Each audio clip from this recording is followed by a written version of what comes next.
नमस्कार साथियों, अरुणोदय क्लासेस में आपका हार्दिक स्वागत है। प्यारे साथियों, आज मैं आपके लिए एक बहुत ही महत्वपूर्ण टॉपिक लेके आया हूँ भूगोल विषय से संबंधित। और इन कक्षाओं में आप भूगोल विषय को बहुत ही डिटेल से पढ़ने वाले हैं। यदि मेरे साथ आप इस क्लास में पढ़ेंगे तो आप बहुत ही आसानी से, बहुत ही आसान तरीके से सवालों को हल कर सकते हैं। देखिए, शुरू करते हैं आज से भारत का भूगोल। और पहले ही लेक्चर में देखिए, आपको जैसे स्क्रीन पे दिख रहा है, हम पढ़ने वाले हैं भारत का सामान्य परिचय। मित्रों, भारत का सामान्य परिचय, भारत के सामान्य परिचय से जानने से पहले एक नज़र हम देखते हैं अपने भारत के मानचित्र पर। पहले भारत के मानचित्र को देख लेते हैं, जिससे भारत की इमेज आपके माइंड में छप जाए। देखिए, सबसे पहले हम कर्क रेखा बनाएंगे। भारत का मैप बनाने के लिए सभी मेरे साथ बना सकते हैं। आप इस तरह से देख सकते हैं। ये देखिए, हमने गुजरात का पार्ट बनाते हुए ये आगे बढ़े और इस तरह से देखिए हम ऐसे नीचे जाएंगे और यहाँ से हम मोड़ लगाएंगे इस तरह से। देखिए, आप इसी तरह से बनाएंगे, चिल्का झील वाला क्षेत्र बनाएंगे और आगे बढ़ जाएंगे।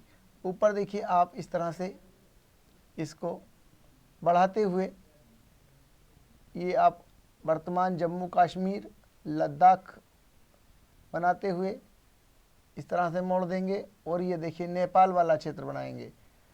ये भूटान राज्य बनाते हुए ये भूटान हमारा कंप्लीट हो गया। इसके बाद पूर्वोत्तर के राज्य बनाएंगे। कर्क रेखा को थोड़ा सा आगे बढ़ाएंगे और देखिए आगे ये आपका मिज़ोरम, ये त्रिपुरा और देखिए ये आपका बांग्लादेश। प्यारे मित्रों, हम यहाँ देख चुके हैं कि भारत की इमेज आपके सामने है। इस भारत भूखंड को हम इस स्लाइड में पढ़ने वाले हैं। सामान्य परिचय जानेंगे भारत का। और देखिए, ये जो भारत हमारा भूखंड है, क्या है? भारत भूखंड। इस भारत भूखंड को अब मैं बताना आपको चाहूँगा कि इस भारत भूखंड को प्राचीन समय में किस किस नाम से जाना जाता है। बहुत ही महत्वपूर्ण क्वेश्चन है, स्टार लगा लें आप। देखिए, हमारे इस भारत भूखंड को आर्य, देखिए आर्य क्या कहते थे? आर्यों ने हमारे इस भारत भूखंड को आर्यव्रत कहा है। क्या कहा है? आर्यव्रत कहा है। बहुत ही महत्वपूर्ण है। आपसे डायरेक्टली क्वेश्चन पूछा जाएगा कि भारत को किसने आर्यव्रत कहा है, आर्यव्रत कहा है, तो आपको पता होना चाहिए। मित्रों देखिए, मैं आपको बताता हूँ। आपने पुराणों का नाम सुना है और पुराणों में देखिए, वायु पुराण में आपने एक प्रतापी राजा थे जिनका नाम था दुष्यंत। कौन से राजा थे? देखिए, दुष्यंत राजा थे। दुष्यंत राजा के एक पुत्र थे जिनका नाम था भरत। प्रतापी राजा हुए हैं भरत। और भरत के नाम पर हमारे इस भारत भूखंड का नाम क्या पड़ा है मित्रों? भारत पड़ा है। क्या पड़ा है? भारत पड़ा है। देखिए, भारत कहाँ नाम उल्लेख मिलता है आपको? तो पुराणों में मिलता है। ये बहुत महत्वपूर्ण जानकारियां हैं जिसे आप नोट करते चलें मित्रों। और मैं आगे बताना चाहूँगा आपको। देखिए, बौद्ध साहित्य में हम पढ़ते हैं बौद्ध साहित्य को। बौद्ध साहित्य में भारत का नाम देखिए क्या मिलता है आपको? जम्बू मिलता है। जम्बू, देखिए जम्बू मिलता है आपको, बहुत महत्वपूर्ण है। आप बौद्धकालीन साहित्यों में भारत को जम्बू नाम से जानेंगे। साथ ही मैं आपको बता देना चाहूँगा कि देखिए यूनानी, मित्रों यूनानी भारत को क्या कहते थे? यूनानियों ने भारत को इंडोई कहा है। क्या कहा है? इंडोई। डायरेक्टली क्वेश्चन आएगा, आप इसको नोट कर डाउन कर लें। बहुत ही महत्वपूर्ण क्वेश्चंस। देखिए, पारसियों को ईरानी भी कहा जाता है। और पारसियों ने भारत को, इस भारत भूखंड को मेरे मित्रों हिंदुस्तान कहा है। क्या कहा है? हिंदुस्तान कहा है। बहुत महत्वपूर्ण क्वेश्चन है, डबल स्टार लगा लें और समझ लें, क्योंकि पारसियों ने भारत को क्या कहा है? हिंदुस्तान कहा है। पूछा जाएगा इस भारत भूखंड को किसने हिंदुस्तान कहा है?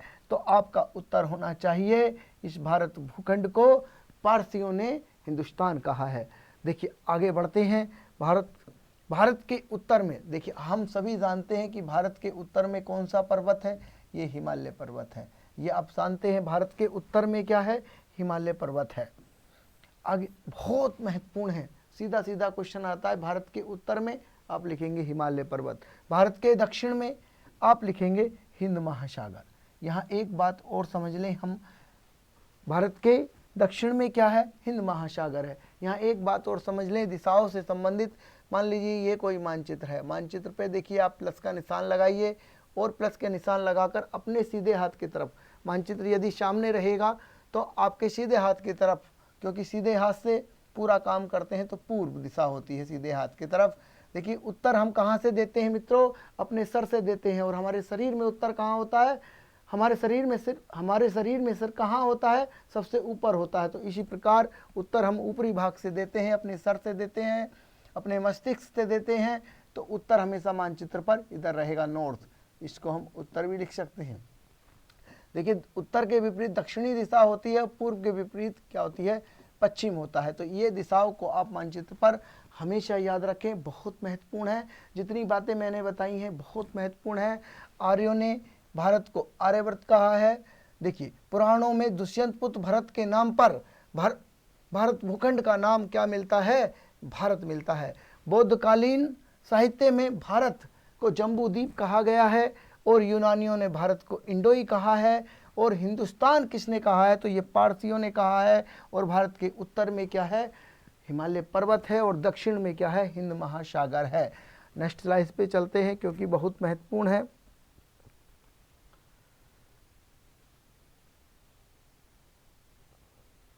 देखिए ये वही कि पारसी अर्थात ईरानियों ने भारत को क्या कहा है, हिंदुस्तान कहा है, बहुत महत्वपूर्ण है।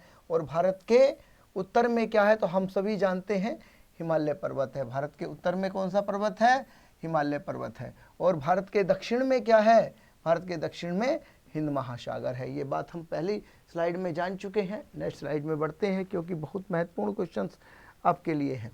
आगे भारत के भौगोलिक विस्तार, देखिए भारत का भौगोलिक विस्तार के बारे में बात करें तो भौगोलिक विस्तार का मतलब होता है भारत और भारत के आसपास जो देश होते हैं उनको उसका भौगोलिक क्षेत्र कहा जाता है। तो आपको मैं बता दूं भारत के भौगोलिक विस्तार में देखिए भारत सहित बहुत महत्वपूर्ण है, भारत सहित क्या मिलता है आपको, पाकिस्तान, बांग्लादेश, म्यांमार, नेपाल और भूटान देश भारत के बिल्कुल आसपास में हैं। देखिए यहाँ तस्वीर से हम क्लियर कर लेते हैं, मानचित्र से हम क्लियर कर लेते हैं क्योंकि मानचित्र बनाना आपको बेहद ज़रूरी है। मानचित्र से तमाम जानकारियाँ हमें बड़ी आसानी से मिल जाती हैं और हमारे माइंड में सब छप जाती हैं, बहुत ही महत्वपूर्ण। इस तरह से आप देखिए भारत के मानचित्र को ड्रॉ करेंगे, बहुत ही आसान होता है भारत के मानचित्र को ड्रॉ करना। आप एक दो बार प्रैक्टिस करें, इस तरह से आप बहुत अच्छा मानचित्र बनाना सीख जाएंगे। देखिए इस तरह से आप पूर्वोत्तर भारत बनाएंगे और यहाँ पर देखिए ये मिज़ोरम, त्रिपुरा और देखिए इस प्रकार से आप बांग्लादेश बनाते हुए भारत को कंप्लीट करेंगे। अब मैंने आपको क्या कहा है कि भारत भूखंड में देखिए पाकिस्तान, अब हम सभी जानते हैं कि भारत के पाकिस्तान यहाँ पर स्थित है। इसके बाद देखिए बांग्लादेश आपका देखिए ये है, मैं कलर दूसरा ले लेता हूँ आपको समझाने के लिए। देखिए बांग्लादेश मैंने देखिए यहाँ ये डॉट लगाया, ये सब बांग्लादेश है। ये देखिए आपका पाकिस्तान है, पाकिस्तान को आप इस तरह से देख सकते हैं। आगे देखिए म्यांमार और नेपाल, आप सभी जानते हैं, देखिए ये वाला क्षेत्र हमारा नेपाल का है, नेपाल। और देखिए इससे इधर क्या है हमारा, ये वाला क्षेत्र हमारा बर्मा या म्यांमार का है। आगे देखते हैं भूटान। देखिए भूटान की अगर बात करें तो मैं प्यारे मित्रों आपको बता दूं, ये जो मैंने यहाँ पर डॉट किया है ये भूटान है। तो इन सभी को अगर हम एक साथ मिलाकर देखें तो देखिए क्या होगा, इन सभी को एक साथ मिलाने पर भारत भूखंड जो है, ये संपूर्ण भूखंड जो है जो हमने यहाँ बनाया है उसको भारतीय उपमहाद्वीप कहा जाता है। मित्रों क्या कहा जाता है, भारतीय उपमहाद्वीप कहा जाता है। बहुत ही महत्वपूर्ण है कि इसको क्या कहते हैं, इसको भारतीय उपमहाद्वीप कहते हैं। इस भूखंड को क्या कहेंगे, भारतीय उपमहाद्वीप कहेंगे। इसमें क्या है, देखिए इसमें पाकिस्तान है, इसमें नेपाल है, इसमें भूटान है, इसमें म्यांमार है और इसमें आपका बांग्लादेश है। जब इस संपूर्ण भूखंड को हम एक साथ देखते हैं तो मेरे मित्रों उसको हम क्या कहते हैं, उसको भारतीय उपमहाद्वीप कहते हैं। और यहाँ मैं एक बात बता दूं कि एक सवाल लिखने के लिए भी आता है कि भारत को उपमहाद्वीप की संज्ञा दी जाती है क्यों। तो आप समझ गए होंगे कि भारत सहित इसके आसपास के भूखंडों को एक साथ मिलाकर हम भारतीय उपमहाद्वीप कहते हैं। इस प्रश्न का उत्तर आपको मित्रों मिल गया होगा, बहुत ही महत्वपूर्ण है। आगे पढ़ते हैं। देखिए एक बहुत महत्वपूर्ण जानकारी और है। देखिए भारत उपमहाद्वीप में आप प्लस कर लें, भारत उपमहाद्वीप भूखंड में आप श्रीलंका और मालदीव को जोड़ लें। देखिए श्रीलंका आपकी कहाँ है मित्रों, श्रीलंका आपकी ये रही, और देखिए मालदीव कहाँ है, मालदीव आपका यहाँ है।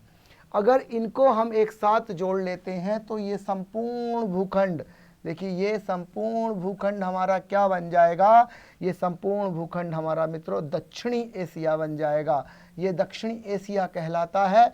अब सवाल आपसे बहुत अच्छे अच्छे यहाँ से आ सकते हैं कि दक्षिणी एशिया में किसको सम्मिलित किया जाता है। तो आप समझ जाइए, मालदीव को सम्मिलित किया जाता है, श्रीलंका को, भूटान को, नेपाल को, म्यांमार को, बांग्लादेश को, पाकिस्तान और भारत को सम्मिलित किया जाता है दक्षिणी एशिया में। यहाँ से सवाल आ जाएगा कि किसको दक्षिणी एशिया में सम्मिलित नहीं किया जा सकता। एक पड़ोसी देश दे देगा, चाहे वो कंबोडिया दे दो, चाहे वो थाईलैंड या आपका वियतनाम या हनोई, कोई सा भूखंड दे दिया जाएगा और आपसे पूछ लिया जाएगा कि भारत दक्षिणी एशिया में कौन नहीं आता। तो आपको यहाँ भलीभांति स्पष्ट हो गया होगा। आप इसको बहुत अच्छी तरीके से पढ़ें क्योंकि मैं आपको बहुत डीपली जानकारी दे रहा हूँ, और इस तरह से आप देख के चीज़ों को पढ़ेंगे, सारी चीज़ें क्लियर हो जाएंगी। नेक्स्ट स्लाइड पे चलते हैं। आगे देखिए भारत की आकृति कैसी है। तो भारत की आकृति कैसी है, यहाँ से डायरेक्ट क्वेश्चन आता है, चतुष्कोणीय है। चतुष्कोणीय कैसे समझने का प्रयास करते हैं। देखिए चतुष्कोण कहते हैं जिसमें 4 कोण हो, इस तरह से ये आप देख पा रहे हैं। यदि हम देखिए भारत ड्रॉ करके देखें तो आपको पता चल जाएगा कि भारत की स्थिति कैसी है। देखिए भारत को हम इस तरह से बनाते हैं जैसे आप सभी जानते हैं, और मैप तो आपको बनाना बहुत ही ज़रूरी है। ये देखिए हमने मैप बनाया भारत का, और मैप बनाने के बाद अब आपको देखिए समझ में आ जाएगा कि भारत क्या है, भारत की आकृति कैसी है, चतुष्कोणीय है। इस मैप से आपको यहाँ भली भांति समझ में आ रहा होगा। अब देखिए बात करते हैं नेक्स्ट, उत्तरी विस्तार की बात करते हैं भारत की। तो भारत की उत्तरी विस्तार की बात करेंगे।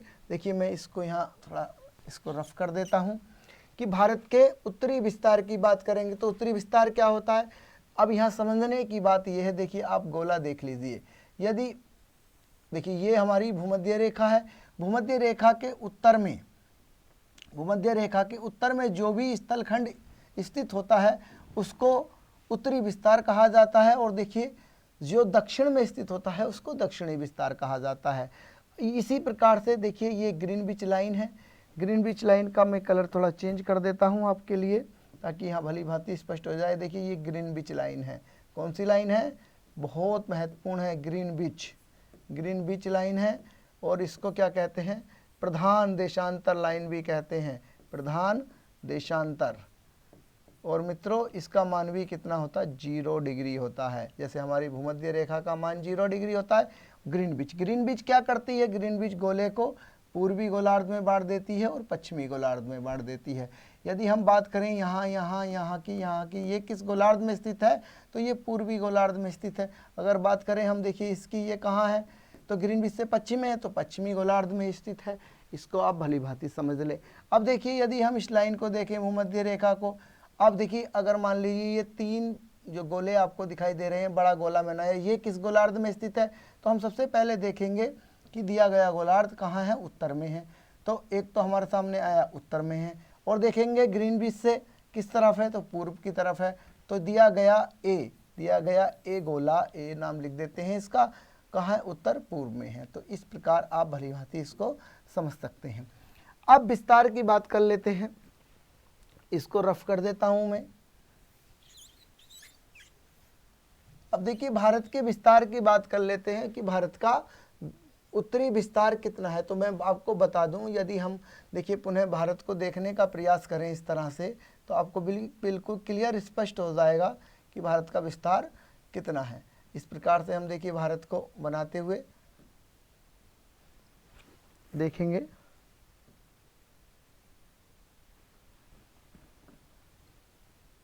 देखिए इस प्रकार से आप भारत को बनाएंगे।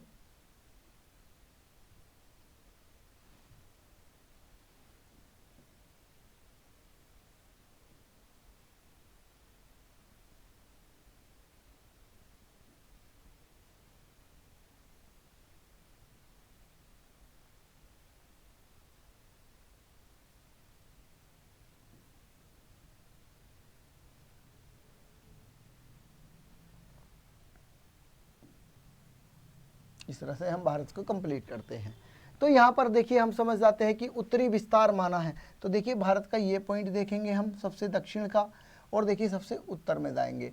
तो भारत का यहाँ से यहाँ तक कितना विस्तार है, तो मैं बता दूं कि भारत के टॉप से भारत के दक्षिण तक की अगर विस्तार की बात हम बच्चों करें तो ये बहुत महत्वपूर्ण है आपके लिए। ये जो विस्तार है हमारा, ये 3214 किलोमीटर का है। कितना है? 3214 किलोमीटर का है। इसे भारत की लंबाई भी हम कहते हैं। बहुत महत्वपूर्ण प्रश्न है। अब देखिए ये क्या है, उत्तरी विस्तार हो गया। अब देखते हैं पूर्व से पश्चिमी विस्तार। देखिए पूर्व किधर है? ये पूर्व है। पूर्व से पश्चिमी अगर विस्तार हम देखें तो देखिए यहाँ तक आएगा। देखिए ए बिंदु से लेकर बी बिंदु तक चला जाएगा। तो ये विस्तार कितना है? तो ये विस्तार हमारा 933 किलोमीटर है। बहुत महत्वपूर्ण जानकारी आपके लिए मैं दे रहा हूं। ये 2933 किलोमीटर है।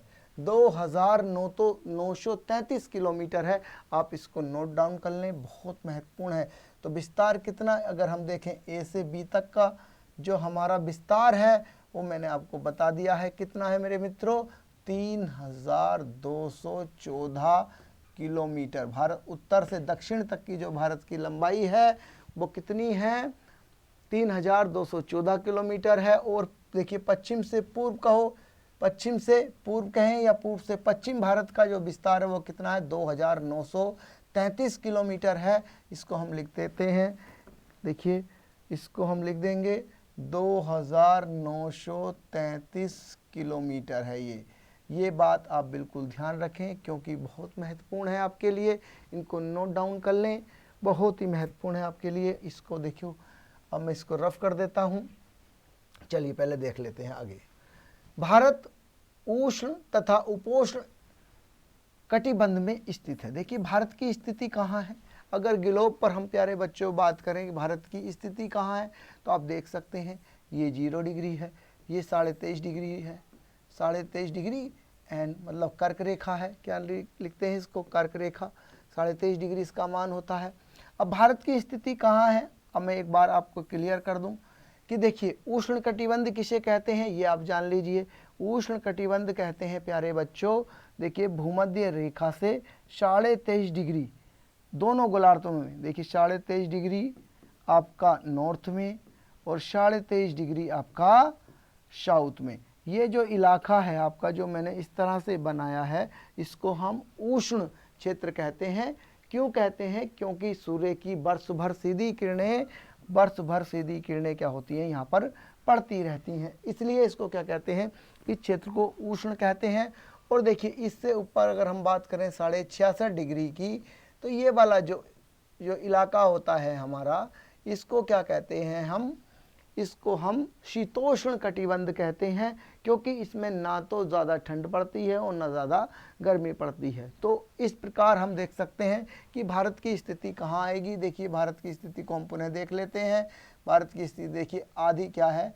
कर्क रेखा के दक्षिण में है, और देखिए क्या है? कर्क रेखा से उत्तर में है। तो इस प्रकार हम कह सकते हैं कि भारत उष्ण तथा उपोष्ण दोनों कटिबंधों में स्थित है। प्यारे बच्चों, बहुत महत्वपूर्ण बेसिक सा सवाल था जो आपको पता होना चाहिए। बिल्कुल आप नोट डाउन कर लें और आगे बढ़ते हैं।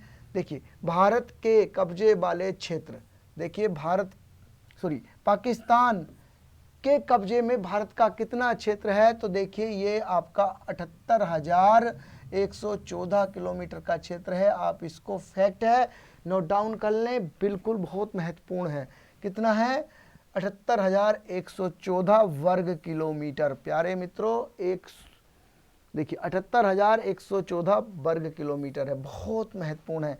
अब देखिए पाकिस्तान द्वारा अवैध ढंग से, पाकिस्तान द्वारा अवैध ढंग से 1963 में चीन को प्रदत्त कितना क्षेत्र दिया गया? देखिए ये आपका 5,180 वर्ग किलोमीटर का क्षेत्र, ये वाला क्षेत्र बच्चों, ये वाला क्षेत्र क्या हुआ? ये वाला क्षेत्र पाकिस्तान ने चीन को दे दिया। बहुत महत्वपूर्ण जानकारी। और देखिए गैर कानूनी ढंग से चीन के कब्जे में भारत का कितना क्षेत्र है? तो आप ये देख सकते हैं 37,555 वर्ग किलोमीटर का क्षेत्र ये वाला गैर कानूनी रूप से चीन के कब्जे में है। तो ये कुछ जानकारियां थी कि पाकिस्तान के कब्जे वाला क्षेत्र कितना है, 78,114 वर्ग किलोमीटर। पाकिस्तान द्वारा अवैध ढंग से 1963 में चीन को प्रदत्त क्षेत्र कितना है, पूछ लिया जाएगा, बहुत महत्वपूर्ण है, 5,180 वर्ग किलोमीटर। और गैर कानूनी ढंग से चीन के पास हमारे भारत का क्षेत्र कितना है? तो यह 37,555 कितना है? ये क्षेत्र कितना है? 37,555 वर्ग किलोमीटर है प्यारे बच्चों, वर्ग किलोमीटर है, बहुत महत्वपूर्ण है। आप इन बातों को ध्यान में रखेंगे। नेक्स्ट स्लाइड पे चलते हैं। देखिए बहुत बेसिक सवाल हैं, बिल्कुल बेसिक सवाल मैं बता रहा हूँ, आप अच्छे से इनको जान लीजिए। देखिए क्षेत्रफल की दृष्टि से, क्षेत्रफल की दृष्टि से देखिए भारत की स्थिति को हम समझते हैं। किसकी स्थिति को? भारत की स्थिति को प्यारे बच्चों समझते हैं। तो आपको मैं बता देना चाहूँगा, ये जो भारत है हमारा, ये देखिए रूस, कनाडा, यूएसए, चीन, ब्राज़ील और ऑस्ट्रेलिया के बाद 7वें स्थान पर इसका नंबर बनता है प्यारे मित्रों। 7वां स्थान है विश्व में, क्षेत्रफल की दृष्टि से 7वां बड़ा देश है। अब आपकी ये ड्यूटी बनती है, तो आप भारत से बड़े देशों की बिल्कुल सूचना आपके पास होनी चाहिए। सबसे बड़ा देश कौन सा? देखिए हमारा रूस है, और रूस के बाद क्या है? रूस के बाद बड़ा है कनाडा, तो आपको ध्यान रखा होगा कनाडा। कनाडा के बाद क्या है? कनाडा के बाद देखिए यूएसए, क्या है? USA, United state of America, USA, जिसको कहते हैं संयुक्त राज्य अमेरिका। फिर इसके बाद देखिए 5वें नंबर पे क्या आ जाएगा? ब्राज़ील आ जाएगा। क्या आ जाएगा? ब्राज़ील आ जाएगा प्यारे मित्रों। तो आप इन सभी की लिस्ट बनाएं, इनको मैप में देखें, ये बहुत ही महत्वपूर्ण है। तो इस प्रकार देखिए 7वां स्थान रखता है हमारा भारत, बिल्कुल डायरेक्टली क्वेश्चन पूछ लिया जाएगा। और इन देशों का देखिए अवरोही क्रम और आरोही क्रम आप दोनों याद कर लें, क्योंकि बहुत ही महत्वपूर्ण है। सवाल यही से बनते हैं, आरोही क्रम बताइए, अवरोही क्रम बताइए। मतलब क्षेत्रफल की दृष्टि से 5वां देश कौन सा है? तो आपको पता होना चाहिए ब्राज़ील है। चौथा कौन सा है? चीन है। छठवां कौन सा है? ऑस्ट्रेलिया है। इस प्रकार से आपको बार बार क्वेश्चंस पूछ लिए जाएंगे। बहुत महत्वपूर्ण यहाँ से क्वेश्चंस आते हैं बच्चों, तो आपको ये ध्यान रखने होंगे, बहुत ही महत्वपूर्ण है। आगे बढ़ते हैं। देखिए एक नई जानकारी आपको देते हैं। देखिए रूस को छोड़कर भारत यूरोप के बराबर है। देखिए ये क्या कह दिया? अगर आप देखिए मानचित्र यदि देखें तो इस प्रकार देखिए आपको अफ्रीका मिलती है। क्या मिलती है? अफ्रीका, आपने देखा होगा, ये अफ्रीका का मानचित्र। और देखिए ये क्या है? ये आपकी इंडिया का मानचित्र है। क्या है? इंडिया का। अब देखिए ये आपका यूरोप वाला इलाका है। क्या है? यूरोप वाला। अब देखिए यहाँ से क्या होता है, ये यूरोप वाला इलाका हमारा इतना हुआ। अब क्या है? अब अगर भारत को हम इस तरह से देखें, देखिए भारत, ये हमारा भारत है। तो अब भारत को यदि हम देखें तो ये भारत हमारा किसके बराबर है? अगर ये पूरा क्षेत्र हम छोड़ दें रूस वाला, तो ये भारत हमारा क्या है? इसके बराबर है, इक्वल है यूरोप के। तो आपको ध्यान रखना पड़ेगा, संपूर्ण यूरोप में से अगर रूस को आप छोड़ दें तो भारत लगभग क्षेत्रफल की दृष्टि से रूस के बराबर है। बहुत महत्वपूर्ण जानकारी। आगे देखिए कनाडा का 1/3 भाग, कितना? कनाडा का 1/3 भाग। प्यारे मित्रों देखिए आप यहाँ देख लें, देखिए ये आपका क्या है? ये मैक्सिको की खाड़ी है। और देखिए ये दक्षिणी अमेरिका, और देखिए ये उत्तरी अमेरिका। ये आप देख लें, बहुत महत्वपूर्ण जानकारियाँ मैं यहाँ आपको दे रहा हूँ आपके लिए। देखिए ये आपकी उत्तरी अमेरिका है। अब उत्तरी अमेरिका है, तो उत्तरी अमेरिका में देखिए अगर हम यहाँ से देख लें, ग्रेट लेक है यहाँ पे, इसके ऊपर का भाग क्या कहलाता है, ये इसके ऊपर का भाग आपका कनाडा कहलाता है। कनाडा क्या कहलाता है, कनाडा। और देखिए ये थोड़ा सा पार्ट अलास्का का क्षेत्र है। अब देखिए 1/3 भाग जो कनाडा है, ये वाला कनाडा जो देश है, इसका भारत कितना है, 1/3 है। ये बहुत महत्वपूर्ण जानकारी है। और देखिए अगर बात हम जापान की करें तो जापान का 8 गुना, भारत कितना है, जापान का 8 गुना है, ये आप जान ले। और देखिए यहीं पर क्या था, यूनाइटेड किंगडम था। मैं इसका कलर चेंज करके आपको बता दूं, देखिए ये यूनाइटेड किंगडम है यहाँ पे, और भारत यूनाइटेड किंगडम से 12 गुना बड़ा है। ये मित्रों वही यूनाइटेड किंगडम है जो जहाँ से अंग्रेज़ों ने हम पे इतने वर्ष हुकूमत की थी। बहुत महत्वपूर्ण जानकारियाँ हैं।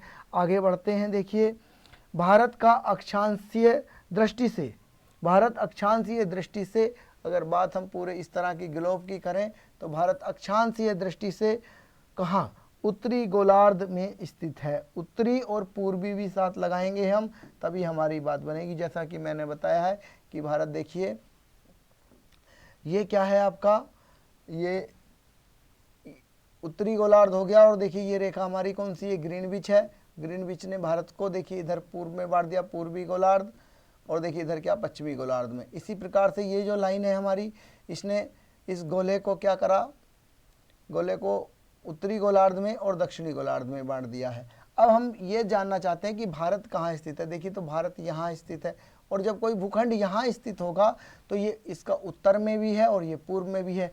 तो इस प्रकार भारत की अगर बात करें भारत की अक्षांशीय दृष्टि से, तो भारत अक्षांशीय दृष्टि से कहाँ स्थित है, ये उत्तर में स्थित है।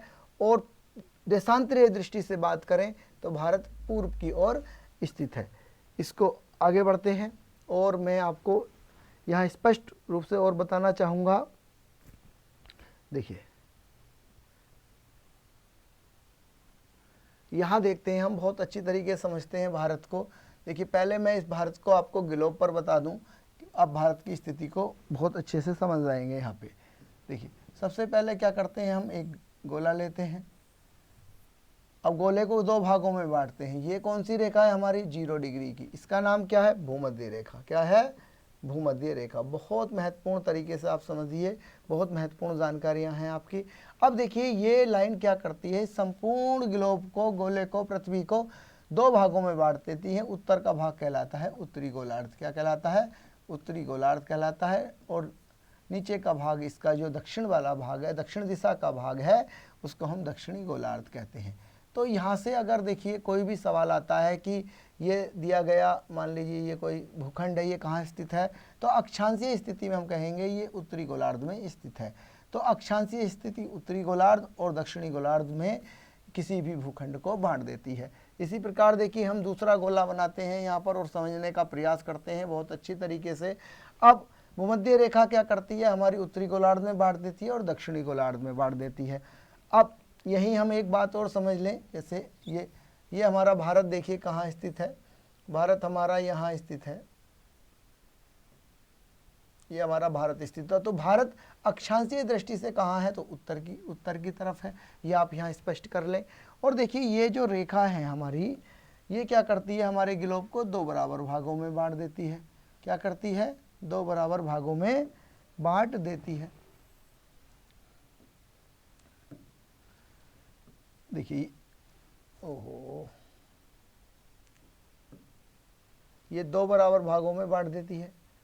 अब ये रेखा कौन सी, इसका नाम भी 0 डिग्री है, इसका नाम है ग्रीनविच।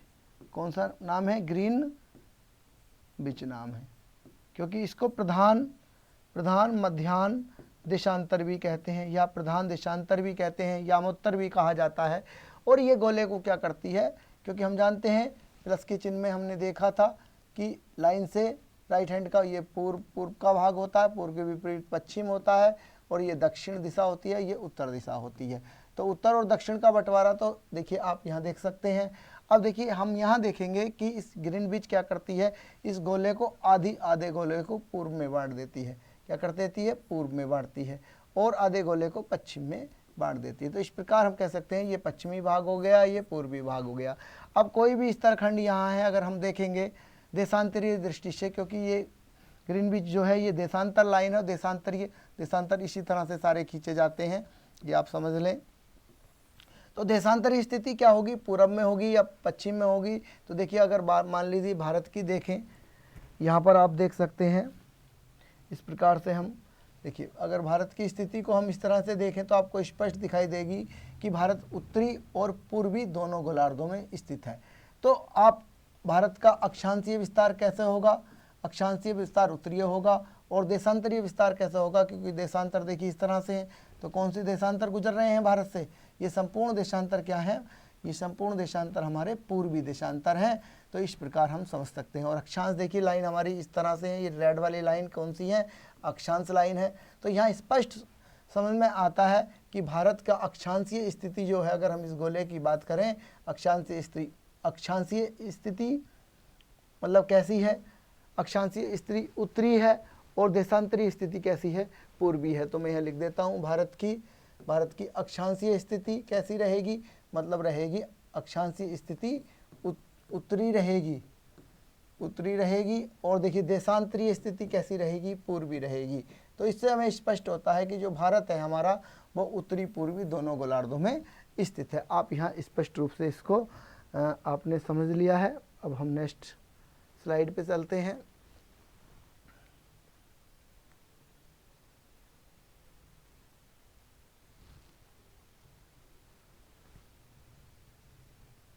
देखिए देशांतरीय दृष्टि से भारत पूर्वी गोलार्ध में स्थित है। जैसा कि देखिए आपने यहाँ पढ़ा है कि पूर्वी गोलार्ध में स्थित है, पूर्वी गोलार्ध में मध्यवर्ती स्थिति रखता है। ये भी बहुत महत्वपूर्ण जानकारी है कि भारत जो है हमारा वो देखिए इस तरह से यहाँ पर स्थित है, और यहाँ आप देख सकते हैं ये कहाँ है, ये मध्यवर्ती स्थिति है। पूरब में भी कौन सी स्थिति, मध्यवर्ती स्थिति है। तो बहुत महत्वपूर्ण जानकारियाँ हैं। अगला क्वेश्चन पढ़ते हैं, भारत का मुख्य भूमि का अक्षांशीय विस्तार। देखिए अब हम भारत के अक्षांश की बात करेंगे जो आपके लिए बहुत बेहद ज़रूरी है। और यहाँ पर देखिए आपको मैं एक चीज़ यहाँ स्पष्ट करना चाहूँगा कि अक्षांश को आप देख लें, 0 डिग्री ये है, और 0 से हम चलेंगे 1 2 3 4 5 और यहाँ तक देखिए 90 डिग्री तक हम आ जाएंगे। तो इस प्रकार से अगर हम देखें तो देखिए ये आपका अक्षांशीय इस तरह से आप 15 देखें तो 15 दूनी 30, 15 तिया 45, 15 चौका 60, 15 पंजे 75, 15 छक्का 90। तो 90 डिग्री का ये सारी जो लाइनें हैं हमारी, तो ये क्या रहेंगी, ये लाइनें हमारी अक्षांश रहेंगी। इसी प्रकार से अक्षांश देखिए इधर भी होते हैं, ये क्या है, हमारे अक्षांश हैं। अक्षांश की स्थिति अगर हम देखें तो देखिए ये 0 डिग्री से ऊपर तक हम कहाँ जाएंगे, ये 0 डिग्री से 1 2 3 अगर हम ऐसे चलते जाएं तो 90 तक पहुंच सकते हैं, और ऐसे नीचे 1 2 3 5 ऐसे अगर चलते रहें हम तो 90 तक। तो 90 एस हो जाएगा, और 90 क्या हो जाएगा, यहाँ पर हो जाएगा एन। मतलब ये 90 डिग्री नॉर्थ और 90 डिग्री साउथ, ये ध्रुव है हमारे। अब यदि हम इसकी बात करें, अक्षांशीय स्थिति की बात करें भारत की, तो भारत की अक्षांशीय स्थिति कहाँ है। तो देखिए हम यहाँ अगर भारत को बनाकर देखें तो भारत आपको मान लीजिए ये भारत की 23.5 डिग्री की लाइन है। मैं देखिए यहाँ इसका कलर चेंज करके बनाता हूँ 23.5 डिग्री, और देखिए ये आपकी 0 डिग्री की लाइन है ग्रीनविच। तो भारत की स्थिति देखिए कहीं ऐसी यहाँ पर हमारी इस तरह से यहाँ बनती है। तो हम स्पष्ट कह सकते हैं कि भारत की स्थिति देखिए कहाँ से प्रारंभ होती है, वो उत्तर से ही प्रारंभ होती है और उत्तर तक ही जाती है। और देखिए देशांतरीय स्थिति की पूरब से प्रारंभ होती है और पूरब तक ही जाती है। इसको रब करने के बाद पुनः देखते हैं बड़े मैप बनाकर। देखिए यहाँ पर यदि हम देखिए पूरी भारत की स्थिति को इस तरह से समझेंगे, पहले भारत का मैप ड्रॉ कर लें।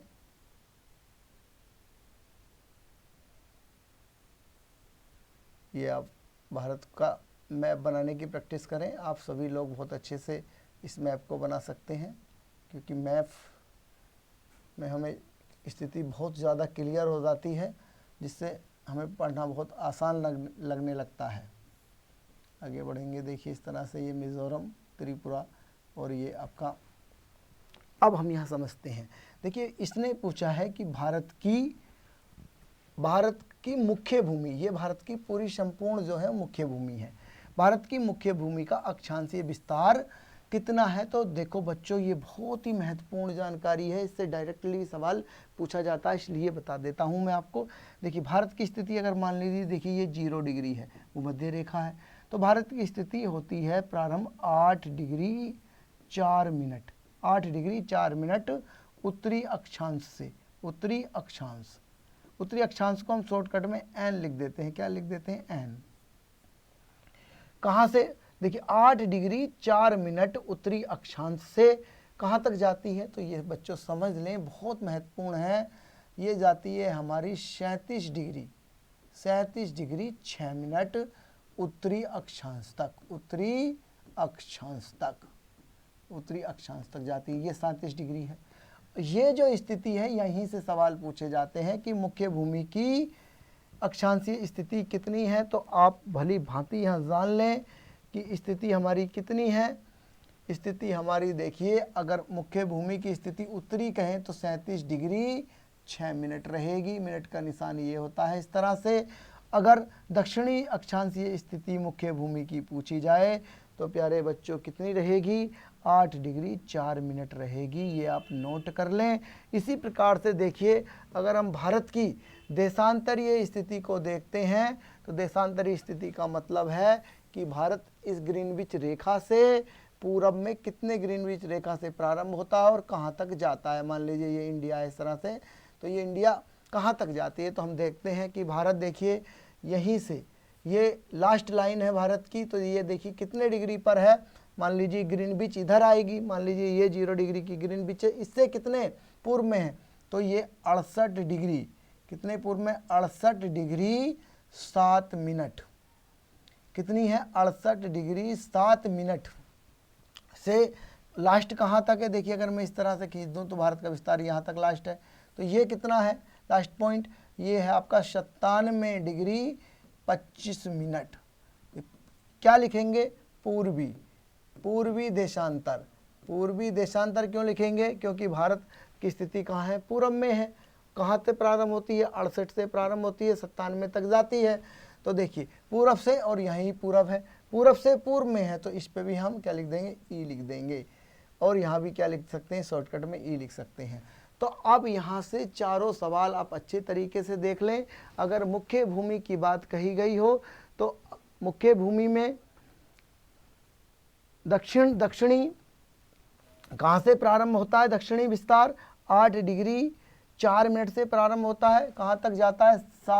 37 डिग्री 6 मिनट उत्तरी अक्षांश तक। उत्तर से उत्तर में है, यहाँ देख सकते हैं हम 68 डिग्री 60 मिनट पूर्वी देशांतर से 97 डिग्री 25 मिनट पूर्वी देशांतर तक भारत की स्थिति फैली हुई है। चारों स्थितियों को नोट डाउन कर लें, बहुत ही महत्वपूर्ण सवाल यहाँ से बनते हैं। नेक्स्ट देखते हैं क्या है। देखिए अगर भारत करें, संपूर्ण भारत द्वीपों सहित का अक्षांशीय विस्तार कितना है? तो द्वीपों को आप जानते हैं कि भारत के, देखिए यहाँ पर क्या है? अंडमान निकोबार द्वीप समूह है जो यहाँ तक चला जाता है। और कितने डिग्री तक चला जाता है? ये 4 डिग्री 45 मिनट, 6 डिग्री 45 मिनट। कहाँ तक चला जाता है? 6 डिग्री 45 मिनट। देखिए ये आपका भारत की जो दक्षिणतम विस्तार है, जो दक्षिणतम बिंदु कहाँ है? यहाँ पर देखिए ग्रेट निकोबार द्वीप समूह पर स्थित है, यहाँ पर इंदिरा पॉइंट। यहाँ की स्थिति कितनी है? तो आप जान लें कि स्थिति कितनी है? 6 डिग्री 45 मिनट। कहाँ से? उत्तर से। उत्तर से प्रारंभ होता है, कहाँ तक जाती है? उत्तर स्थिति क्या है? उत्तरी स्थिति, उत्तरी स्थिति मैंने आपको बताई है, कितनी बताई है? 37 डिग्री 6 मिनट। कितनी बताइए मित्रों? 37 डिग्री 6 मिनट। बहुत ही महत्वपूर्ण क्वेश्चन यहाँ से आते हैं। मुख्य भूमि की कहे तो 8 डिग्री 4 मिनट और द्वीपों सहित कहे तो 6 डिग्री 45 मिनट भारत की स्थिति प्रारंभ होती है। ये खगोलीय स्थिति है। अक्षांश और देशांतरों में जब किसी लोकेशन को देखा जाता है तो प्यारे मित्रों उसको खगोलीय स्थिति कहते हैं। तो भारत की खगोलीय स्थिति कैसी है? आप समझ गए हैं कि कि भारत की अगर मुख्य भूमि की बात करें तो 8 डिग्री 4 मिनट उत्तरी अक्षांश से 37 डिग्री 6 मिनट उत्तरी अक्षांश तक है। अगर पूर्वी देशांतरीय स्थिति की बात करें तो 68 डिग्री 7 मिनट पूर्वी देशांतर से 97 डिग्री 25 मिनट पूर्वी देशांतर तक भारत की स्थिति है। आप इसको बहुत महत्वपूर्ण तरीके से याद कर लें, बहुत ज़्यादा क्वेश्चन यहाँ से आते हैं मित्रों। नेक्स्ट बढ़ते हैं हम। देखिए, भारत के मध्य से कर्क रेखा 8 राज्यों से होकर गुजरती है। Very very very most important questions है कि देखिए यहाँ जान लेते हैं क्यों ये महत्वपूर्ण है। इसलिए महत्वपूर्ण है मित्रों कि जो भारत की स्थिति है, देखिए भारत को पुनः यहाँ मुझे बनाना पड़ेगा और आप भी मेरे साथ साथ बनाने का प्रयास कीजिए। देखिए इस तरह से हम भारत की स्थिति को बनाते हैं और ये चिल्का झील बनाते हुए आगे बढ़ते हैं। यहाँ पर देखिए ये आप राजस्थान वाला पार्ट बनाएंगे और इस तरह से वर्तमान लद्दाख बनाते हुए, और देखिए इस प्रकार से नेपाल, और नेपाल के बाद भूटान पूर्वोत्तर भारत जिसको 7 सिस्टर के नाम से जाना जाता है, ये आपका मिजोरम, त्रिपुरा, और देखिए ये बांग्लादेश बनाते हुए भारत को कंप्लीट करेंगे। अब यहाँ पर हम समझ सकते हैं कि भारत से कर्क रेखा, क्योंकि ये कर्क रेखा देखिए हम कर्क रेखा को ही सबसे पहले बनाते हैं भारत के मानचित्र में, तो ये कितने राज्यों से होकर गुजरती है? तो प्यारे मित्रों ये 8 राज्यों से होकर गुजरती है। देख लें आप, देखिए सबसे पहले ये गुजरात है, थोड़ा सा 2 जिले देखिए राजस्थान के गुजरते हैं, और राजस्थान के बाद देखिए ये इस प्रकार से आप देखेंगे तो ये आपका मध्य प्रदेश, और मध्य प्रदेश के बाद देखिए ये आपका छत्तीसगढ़ के बाद ये आपका झारखंड, और झारखंड के बाद देखिए ये आपका पश्चिमी बंगाल, और त्रिपुरा, और ये मिजोरम। तो इस प्रकार हम देख सकते हैं कि भारत की जो कर्क रेखा है वो कहाँ से गुजरती है। वो गुजरात से गुजरती है, MP राजस्थान से गुजरती है। देखिए ये 1 नंबर राजस्थान से, 1 नंबर गुजरात, ये थोड़ा सा पोर्शन राजस्थान का है। फिर इसके बाद MP मध्य प्रदेश से गुजरती है, इसके बाद छत्तीसगढ़ से गुजरती है, और इसके बाद देखिए झारखंड से होकर गुजरती है, झारखंड से, और इसके बाद देखिए त्रिपुरा क्या है, पश्चिमी बंगाल, वेस्ट बंगाल से गुजरती है, और वेस्ट बंगाल के बाद अब त्रिपुरा से गुजरती है, और फिर मिजोरम से। तो ये 8 राज्य हैं, 1 2 3 4 5 6 7 और 8। इनका आपकी जिम्मेदारी है कि आप इनका पश्चिम से पूर्व क्रम याद कर लें, आप इनका पूर्व से पश्चिम की ओर क्रम याद कर लें। ये क्वेश्चंस बार बार पूछे जाएंगे। और देखिए एक बार मैं आपको जानकारी दे दूं कि भारत कर्क रेखा सबसे ज़्यादा देखिए मध्य प्रदेश से होकर गुजरती है।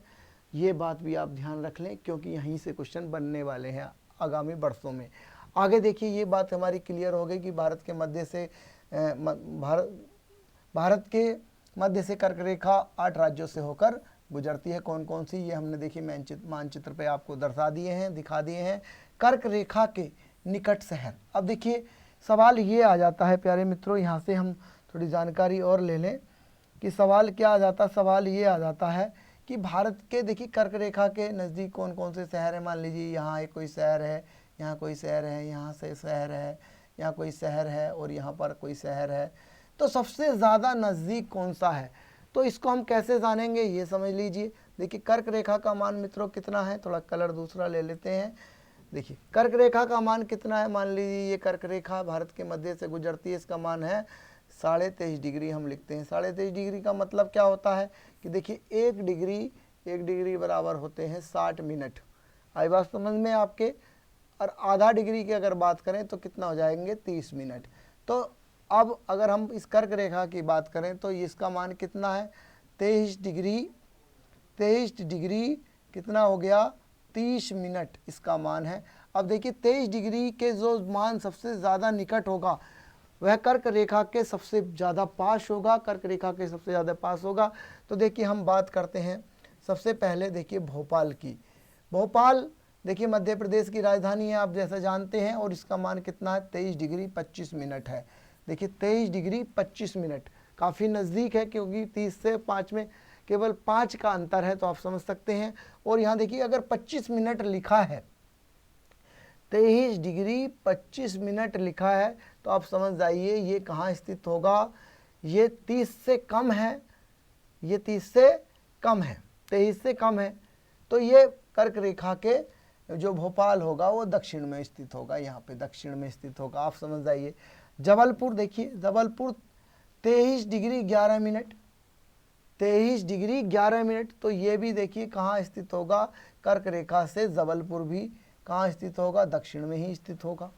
आगे देखिए उज्जैन, उज्जैन का है 23 डिग्री 9 मिनट, ये भी इसके आसपास ही होगा। रांची 23 डिग्री 11 मिनट, और गांधीनगर देखिए 23 डिग्री 13 मिनट, और अगरतला 23 डिग्री 50 मिनट। देखिए अगरतला कर्क रेखा से आपको ऊपर मिलेगा यहाँ पर।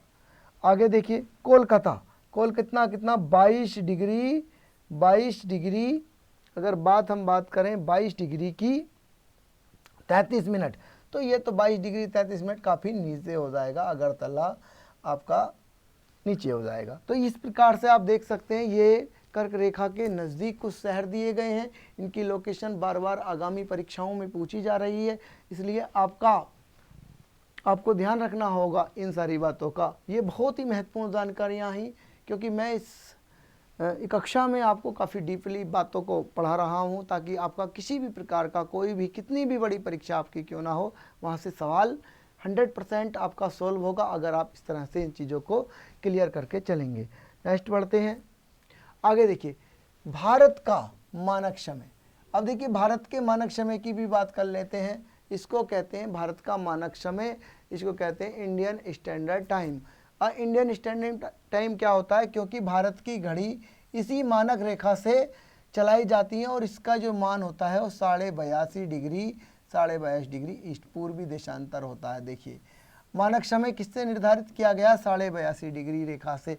देखिए ये आपको स्पष्ट रूप से जानकारी मिली। यहाँ से डायरेक्ट क्वेश्चन होता है, और कौन सा देशांतर है 82.5 डिग्री ई, ये आँख खोल कर देख लें आप, क्योंकि भारत का मानक समय है कौन सा है, वो लिख देगा 82.5 डिग्री, 82.5 डिग्री एन, तो ये भी नहीं होगा।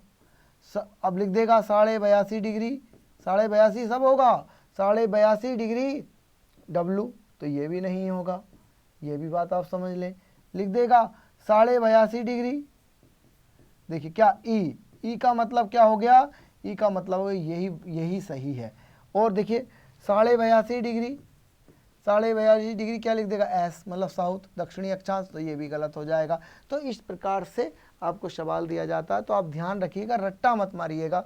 कितना होता है 82.5 डिग्री ई, तो यहाँ पर समझ जाएंगे, क्योंकि ये भारत के लगभग मध्य से गुजरता है।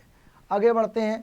देखिए ये ग्रीनविच से कितने आगे है, इसको बात को समझने के लिए हम यहाँ आते हैं। देखिए ये हमारी जीरो डिग्री की ग्रीनविच रेखा है, और भारत इससे पूर्व में स्थित है। कितने पूर्व में स्थित है, यह है 82 डिग्री ई, इतने पूर्व में है भारत।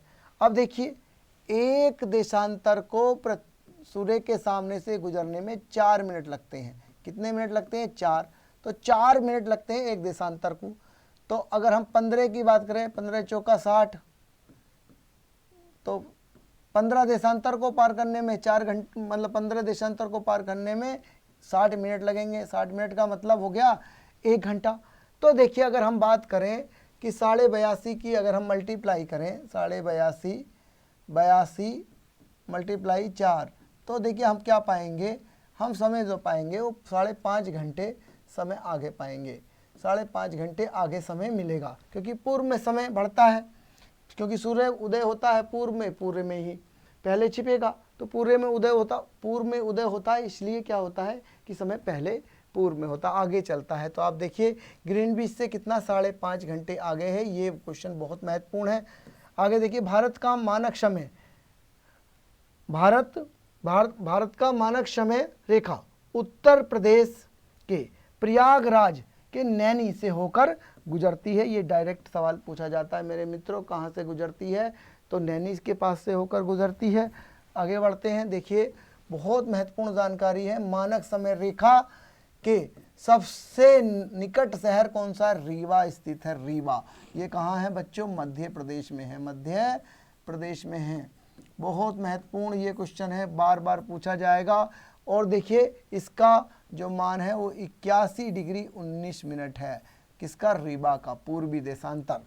अब देखिए ये बात हो गई हमारी। यहाँ से डायरेक्टली क्वेश्चन आते हैं, भारत के चतुर्दिक अंतिम बिंदु, इनका क्या मतलब है भाई?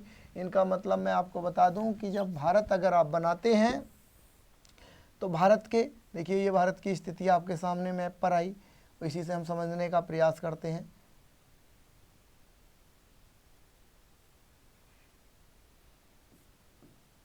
ये भारत की स्थिति आपके सामने आई इस तरह से। अब देखिए इसके चतुर्दिक बिंदु का मतलब क्या कि भारत के सबसे दक्षिण में कौन सा बिंदु है? तो देखिए भारत के सबसे अगर दक्षिण की बात करें तो आपको यहाँ मिलेगा अंडमान निकोबार द्वीप समूह पर इंदिरा, क्या मिलेगा? इंदिरा पॉइंट, इंदिरा पॉइंट देखिए निकोबार द्वीप समूह पर, तो ये यहाँ पर आपको ये बिंदु मिलेगा इंदिरा पॉइंट।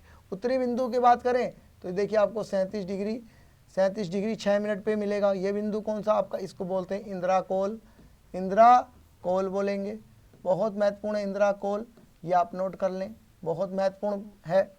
देखिए अगर पूर्वी बिंदु की बात करें तो मैं आपको बता दूं, पूर्वी बिंदु की बात करें तो पूर्वी बिंदु देखिए आपका यहाँ जाएगा, और पूर्वी बिंदु का क्या नाम है? इसका नाम है किबिथू। क्या नाम है? किबिथू, अरुणाचल प्रदेश में पड़ेगा। और पश्चिमी बिंदु की बात मैं करूं तो इसको कहते हैं गुहार मोती। क्या कहते हैं? गुहार मोती। तो आप बिल्कुल इन्हें स्पष्ट करके याद कर लें कि देखिए ये क्या है? इंदिरा पॉइंट है, ये कहाँ पर है? अंडमान निकोबार द्वीप समूह में है। और देखिए ये कहाँ? इंदिरा कोल है, ये उत्तर में वर्तमान लद्दाख में है। और देखिए ये गुजरात का पार्ट है हमारा गुहार मोती, और किबुतु पूर्व में अरुणाचल प्रदेश में स्थित है, यहाँ पर किबुतु लास्ट में। तो इस बात से आप यहाँ स्पष्ट रूप से समझ लें, क्योंकि बहुत महत्वपूर्ण ये जानकारियाँ थी। देखिए अब देखो एक बात हम आपको बता दें कि भारत की स्थलीय सीमा, भारत की स्थलीय सीमा कितनी है?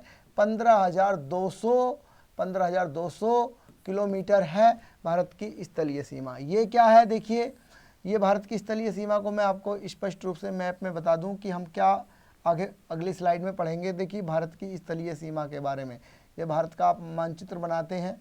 भारत के मानचित्र बनाने के बाद देखिए आपको एक बात स्पष्ट हो जाएगी।